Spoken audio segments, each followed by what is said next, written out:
This is Galatians chapter 5, verse 17. For the flesh lusteth against the spirit, and the spirit against the flesh. And these are contrary the one to the other, so that ye cannot do the things that ye would. I want to give all praises and glory to Yahweh, Bahashem, Yahweh Shai. Peace and blessings to the brothers and sisters across the world who believe and who doing this work in sincerity. Shalom, brothers. This is Yahweh Sop. I got a quick lesson on flesh versus the spirit. Okay. As you know, we are all born into sin. We're born with a sinful nature, which is this human flesh.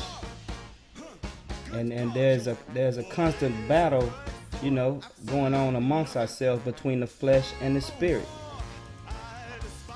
The flesh wants to do bad, the things that are against the Most High, and the spirit wants to do good, which things are acceptable to the Most High.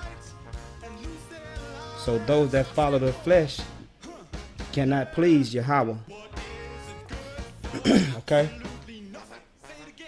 Even Paul, which was a righteous man, he spoke of how, he battled the flesh while living in the spirit.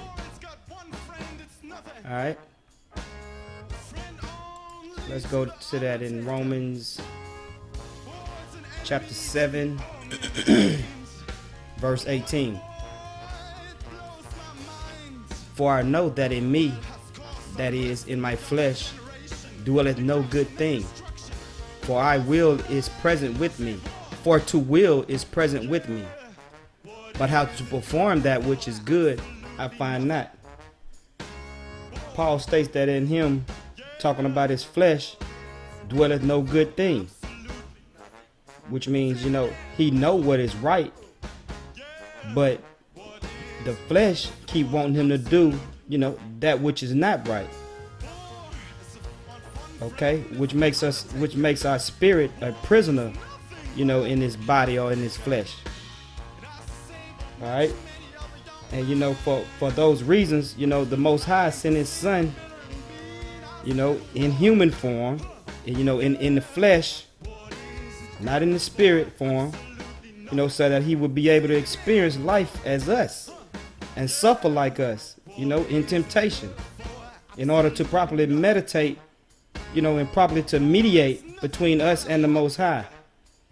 Okay, in order for Him to feel temptation, He had to put on human flesh. So let's go to Hebrews chapter 2, verse 14. I'm going to read down to 18. For as much then as the children are partakers of flesh and blood, He also Himself likewise took part of the same, that through death He might destroy him that the power of death, that is, the devil,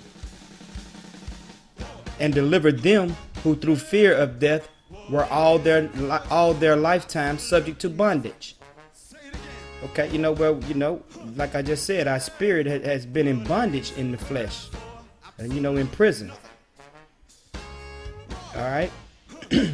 For verily He took not on Him the nature of angels, which He didn't come in the spirit form, like I said, but He took on Him the seed of Abraham, which is the flesh.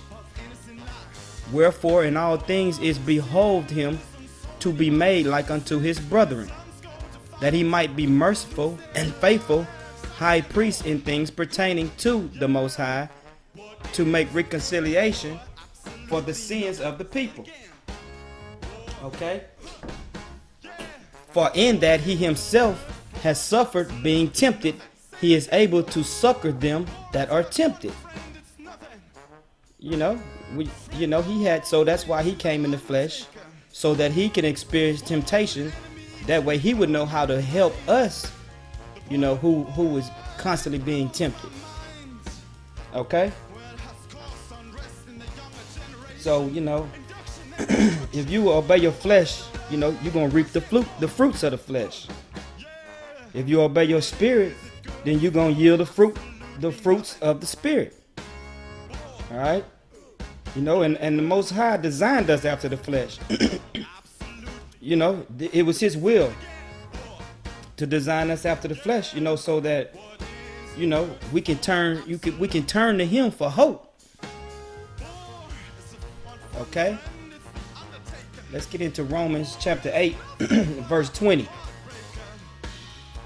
For the creature was made subject to vanity, not willingly, but by reason of him who has subject the same in hope. Okay? Verse 21. Because the creature itself also shall be delivered from the bondage of corruption into the glorious liberty of the child of Yahweh. So like I said, you know, the Most High, by his will, he designed us after the flesh, you know, so that we can turn to him for hope. Okay? And that bondage of corruption, you know, it's talking about our flesh. You know, because when we die, that's when our body sees corruption, meaning, you know, it decays. You know, but if we believe in and on Yahweh Shai, we live and receive a new body and an everlasting life. All right. So let's see what the fruits of the flesh are. Go to Galatians chapter 5, verse 19. Now, the works of the flesh are manifest, which are these: adultery, fornication, uncleanness, lasciviousness,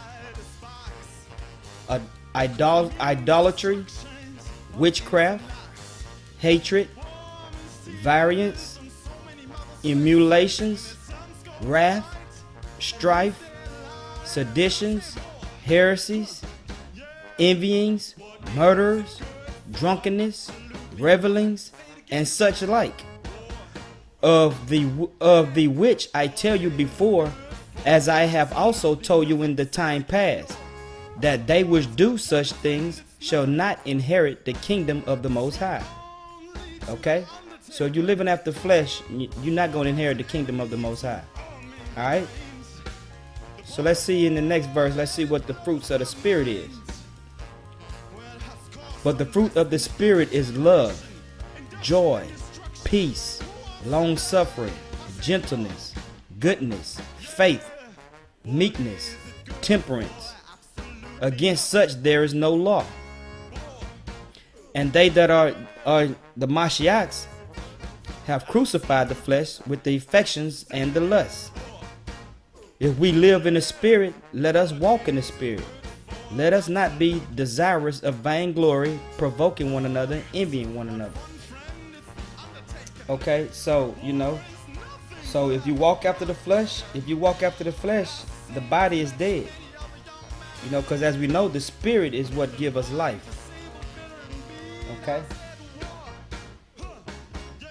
Let's check out Matthew 26 and 41, and I'm going to close after this. Okay, so watch and pray that ye enter not into temptation. The spirit indeed is willing, but the flesh is weak. Okay? So, which means, you know, the spirit is strong to resist temptation. All right? But the flesh is weak. The flesh is going to try to, you know, give in to the temptation. By any means, it's going to try to make you give in to temptation. Okay? So just stay prayed up and try to walk in the Spirit. You know, just like Yahweh Shai did. You know, you walk in his footsteps. Alright? So I want to give all praise and glory to Yahweh, Bahashem, Yahweh Shai. Peace and salutation to the brothers and sisters across the world that's doing this work in sincerity. Shalom.